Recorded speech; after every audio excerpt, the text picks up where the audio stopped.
इस धरती का कण कण पावन, यह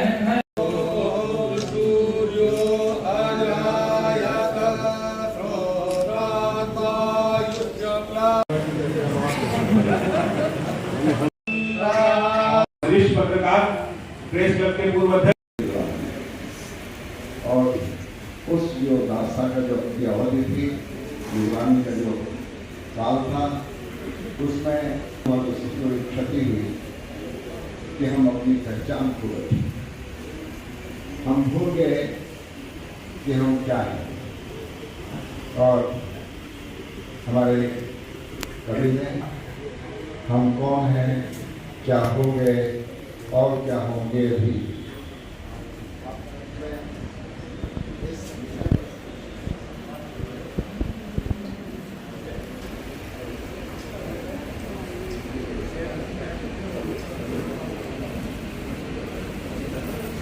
विराजमान महामंडलेश्वर स्वामी ललितानंद गिरी जी महाराज, प्रोफेसर रमाकांत जी, श्री पद्म जी, मेरे मित्र अमित जी, ललितेंद्र नाथ जी, ब्रजेंद्र जी, विकास जी, देवेश जी और इस कार्यक्रम के आयोजन समिति के सभी सदस्य थोड़ा हमें अपनी ओर खींचते हैं। तो अभी टग ऑफ वॉर मुझे गुजरना है, कोई बात नहीं, और ये पहला मौका नहीं है। इसके पहले भी कई एफआईआर हुई, कई तरह की एफआईआर हुई, क्योंकि लोगों को सच सुनना कड़वा लगता है। तो ठीक है, अगर कुछ लोगों को सच सुनना कड़वा लगता है तो उसके कारण हम सच बोलना बंद कर दें, ये तो हो नहीं सकता। अगर आज भी सच नहीं बोलेंगे तो कब बोलेंगे? बहुत देर हो चुकी है। देखिए, हमने बहुत नुकसान झेला है, इस देश ने बहुत नुकसान झेला है, ये देश बहुत पीछे रह गया है। आज का जो विषय जो है ना, स्वत्व बोध, उसमें हम बहुत पीछे छूट चुके हैं। अगर आज भी नहीं करेंगे तो कब करेंगे? इसलिए आज तो करना होगा, आज तो लड़ना होगा। इसी भाव से मैं काम करने की जो कोशिश डीडी करता हूं। न्यूज के 10 से 11 चलने लेकिन प्रोग्राम दो टुक्के पहले नारद जयंती की बात हो जाए, उसके बाद काफी सुर्खियां मैं अशोक श्रीवास्तव जी ने बटोरी हुई है। ये नारद जयंती जो कार्यक्रमों का आयोजन देश भर में शुरू हुआ, ये अपने आप में एक बड़ा टर्निंग पॉइंट है। टर्निंग पॉइंट इसलिए है क्योंकि आप में से बहुत सारे लोग जो हैं, जो मेरे हम उम्र होंगे या मुझसे वरिष्ठ नागरिक यहाँ बैठे हैं, उन्हें इस बात का अच्छी तरह से भान होगा कि नारद जी की छवि इस देश में क्या बनी हुई थी। नारद जी देव ऋषि थे, देव ऋषि। लेकिन इस देश में मैं अक्सर कहता हूं, और जो मेरी दो किताबों का जिक्र हुआ, मैंने जो दोनों किताबें लिखी वो ये सोच के लिखी, और मैं मानता हूं इस वक्त देश में एक नैरेटिव की वॉर चल रही है, नैरेटिव की जंग चल रही है।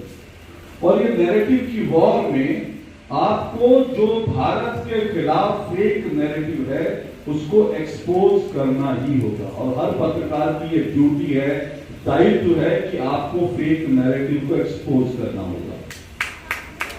अब जब मैं नारद जयंती की बात कर रहा हूं, क्यों कर रहा हूं? इसलिए क्योंकि नारद जी की छवि याद कीजिए, जब हम फिल्में देखते थे उसमें नारद जी आते थे तो हमारे मन में क्या छवि थी? आगे नारद जी अभी आग लगाएंगे, हाँ, चुगली करेंगे, इधर से उधर चुगली करने वाले जो हैं उनको नारद जी कहते थे। मुझे अच्छी तरह से याद है कि जब मैंने अपने पत्रकार मित्र से कहा कि भाई नारद जयंती का कार्यक्रम है तो उसमें तुम भी भर दो अपना सम्मान के लिए, क्योंकि कई जगह पर पत्रकारों को सम्मानित किया जाता है। तो उन्होंने कहा वैसा मत करो, हम क्या नारद बनेंगे क्या? हम नारद बनेंगे मतलब उन्होंने बड़ी गहरी दृष्टि से कहा क्या नारद बनाओगे हमें? तो ये दृष्टि क्यों डेवलप हुई? इसलिए क्योंकि हमने अपने महापुरुषों को, हमने अपने देव ऋषियों को, हमने इस देश के साधु सन्यासियों को अपने धर्म ग्रंथों से नहीं, हमने फिल्मों से, टेलीविजन से उनके बारे में जाना।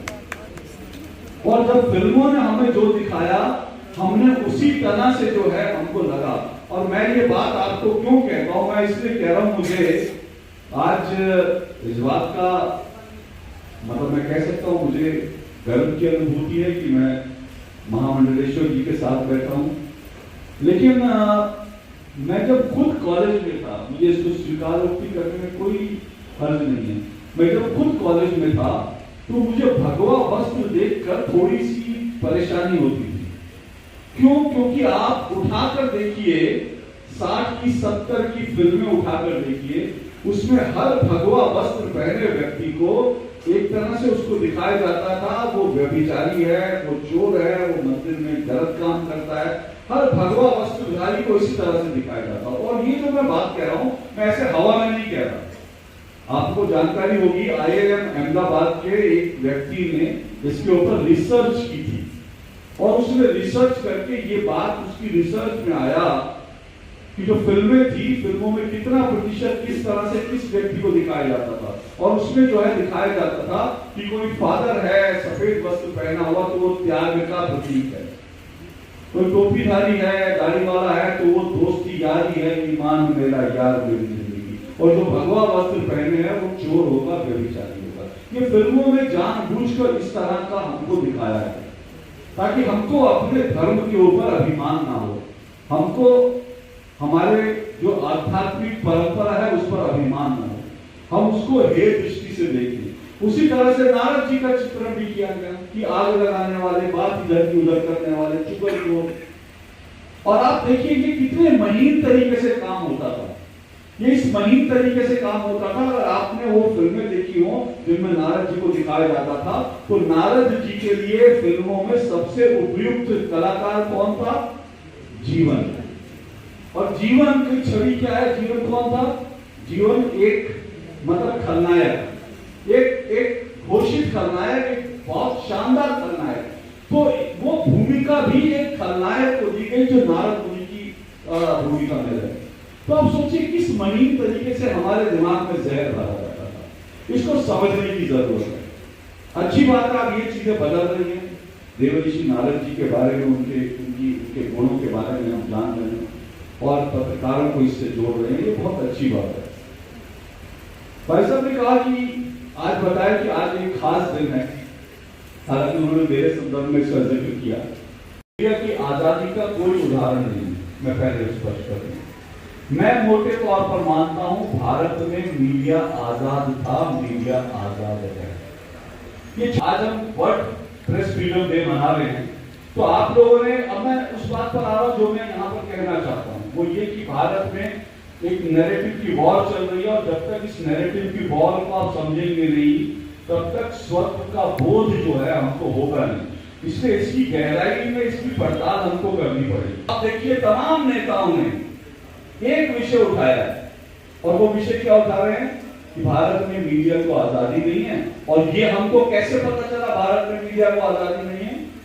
ये हमको कैसे पता चला? ये हमको पता चला एक इंटरनेशनल जो है वो इंडेक्स आया और वो इंडेक्स जो है कहता है कि भारत में मीडिया की आजादी में 180 देशों में भारत का स्थान 157 है, 157।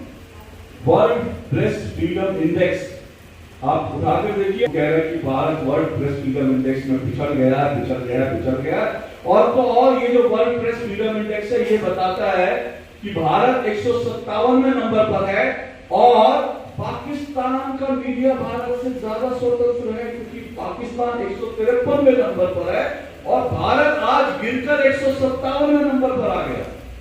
अब ये रिपोर्ट देखकर तो ऐसा लगता है भारत में मीडिया आजाद नहीं है, लेकिन भारत में मीडिया कितना आजाद है ये आप उठाकर देखिए। आपको इस देश में ऐसे पत्रकार मिलेंगे, ऐसे